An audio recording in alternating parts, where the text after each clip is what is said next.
আসন্ন city corporation নির্বাচনে প্রার্থী ঘোষণা করেছে জাতীয় নাগরিক পার্টি এনসিপি। রাতে বাংলা মোটরে এনসিপি কার্যালয়ে আয়োজিত সংবাদ সম্মেলনে প্রার্থীদের নাম ঘোষণা করেন দলের আহ্বায়ক নাহিদ ইসলাম। ঢাকা দক্ষিণ সিটি কর্পোরেশনে এনসিপি মনোনীত মেয়র প্রার্থী আসিফ মাহমুদ সজীব ভুঁইয়া, ঢাকা উত্তর সিটি কর্পোরেশনে আরিফুল ইসলাম আদিব।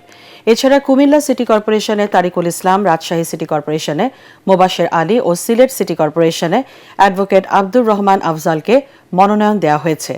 নাহিদ ইসলাম বলেন, নির্বাচিত সরকারের সময় সিটি কর্পোরেশনের প্রশাসক নিয়োগ দিয়ে সরকার সংবিধান লঙ্ঘন করেছে।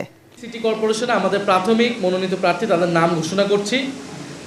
ঢাকা দক্ষিণ সিটি কর্পোরেশন নির্বাচনে এনসিপি মনোনীত মেয়র পদপ্রার্থী জনাব আসিফ মাহমুদ সজীব ভুঁইয়া। ঢাকা উত্তর সিটি কর্পোরেশন নির্বাচনে এনসিপি মনোনীত মেয়র পদপ্রার্থী জনাব আরিফুল ইসলাম আদিব। কুমিল্লা সিটি কর্পোরেশন নির্বাচনে এনসিপি মনোনীত মেয়র পদপ্রার্থী জনাব অ্যাডভোকেট তারিকুল ইসলাম, আহ্বায়ক জাতীয় যুব শক্তি। রাজশাহী সিটি কর্পোরেশন নির্বাচনে এনসিপি মনোনীত মেয়র পদপ্রার্থী মোহাম্মদ মোবাশের আলী। সিলেট সিটি কর্পোরেশন নির্বাচনে এনসিপি মনোনীত মেয়র পদপ্রার্থী অ্যাডভোকেট আব্দুর রহমান আফজাল।